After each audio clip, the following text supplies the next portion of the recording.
Not every class in Season of Discovery lived up to the hype, and some classes are straight up disappointing, no matter what the meta says. Are you wasting time playing one of the most overrated, underpowered classes in Sod? Today we're exposing the top 5 class picks that just don't perform the way we all thought they would. The spoiler alert is that some of these classes are going to be very controversial. They're going to surprise you, and you might even disagree with some of them. First though, definitely let me know in the comments what you think is the most overrated class in Season of Discovery, and let's get to it. So the hype train stops here, and we're talking the overrated class number 5, which is Warriors. I know when Season of Discovery was announced, the devs really took some pains to make some jabs at Warriors and say Warriors were not going to dominate in Season of Discovery.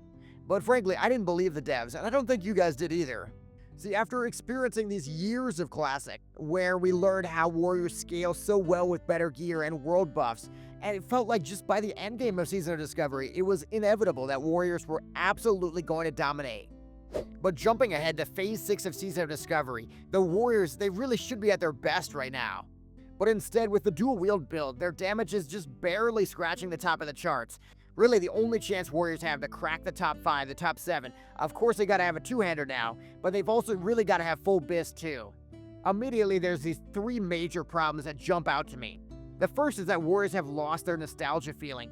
See, a lot of my good memories, they came from dual-wield Fury, getting the Flurry Axe, getting Blessed Kiraji War Axe, getting the rank 14 weapons too. I don't have those fond memories of PvEing with the Dark Edge of Insanity using some kind of two-handed Fury build, it's just not the same. Then the second problem is that Warriors have just become such a nightmare to gear. See, back in 2019, you could just pretty much get away with any gear, but now you've got to get your 4-piece 2.5. You've got to get your Dark Edge of Insanity, which I probably only saw 2 or 3 times in the entirety of Classic.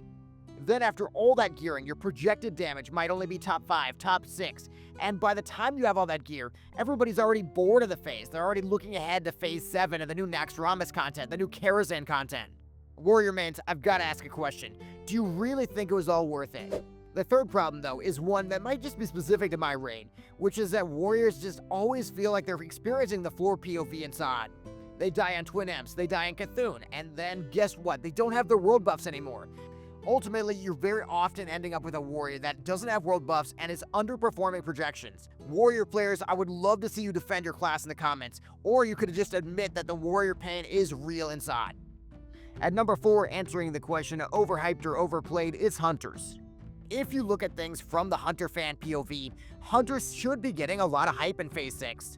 Of course, overall damage, Hunters are carrying on trash if you're going to count that in.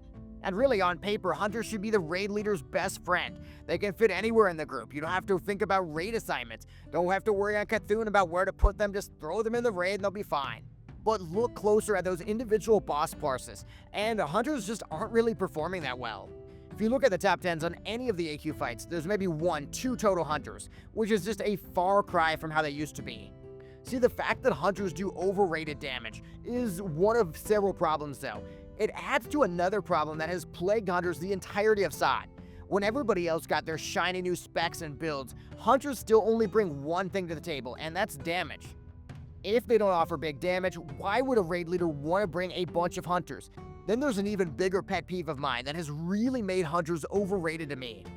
See, Blizzard's big solution to balance Hunters, to make sure that they're always viable because they only bring damage to the table, was the idea of having melee Hunters be a viable spec. We all remember the No More Gun phase, the melee Hunter started blasting, and I was kind of sick to my stomach during that time. And then Phase 3 hit, melee Hunters, they took a dip at some point, but still, that became a build that Blizzard was relying on to balance Hunters. Frankly, I might be in the minority here, but I don't like melee Hunter, and I don't like that Blizzard has used it as a crutch to not fully balance range Hunter to the best of their abilities. You might be the one melee Hunter out there, though, that really enjoys the spec. If you're the only melee Hunter enjoyer out there, let me know in the comments. I would love to talk to you.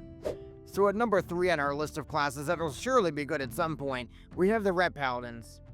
As a Horde player, I've certainly always hated Ret Paladins because they just one-shot me in PvP.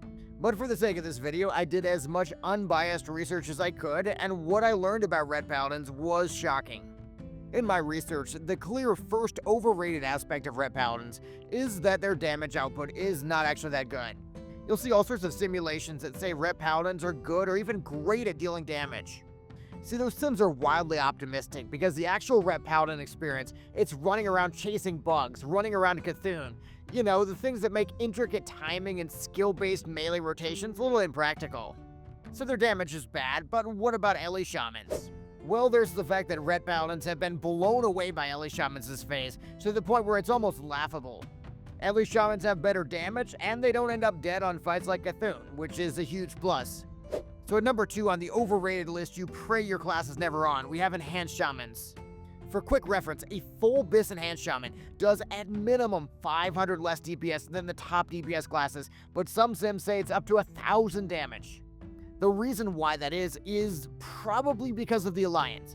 After all, it was in Phase 3 that Enhanced Shamans were such gods of DPS that it basically caused Alliance players to have a midlife crisis. They were all gonna quit the game, they would brick their characters. So Blizzard ended up having to buff Ret Paladins, they had to buff Prot Paladins, and from that point onward as well, they ended up nerfing Enhanced Shamans. From Phase 4, Phase 5, now Phase 6, it's been a downward spiral where the tank specs aren't that good and the DPS Enhanced Shaman specs are very weak. To make matters worse, they've had to watch their brother spec, the Ellie Shaman, become one of the gods of DPS in Phase 6. And I can tell you from experience, it is not fun to watch a spec you don't even like playing become the way to play your class, and everybody's asking for that spec and you don't even want to play it. Maybe you have a different take on Enhanced Shamans though, I'd love to hear in the comments. So we got number 1 on my list that's secretly here to crush classes into the dirt so Blizzard buffs him. We've got the Shadow Priest. Shadow Priest's journey to the number 1 overrated class has been multiple phases in the making. Really, ever since Phase 2, when Shadow Priest actually did some good damage, it has been quite a downward spiral. An endless cycle of Shadow Priest doing great damage and having incredible utility for the raid at the start of the phase, followed by a steep drop-off in relevance in terms of damage, utility, everybody else getting more value out of their gear, everybody else having more fun by the end of the phase. The only saving grace of Shadow Priest and Sod right now, to me at least, is that the rotation was actually fun to play.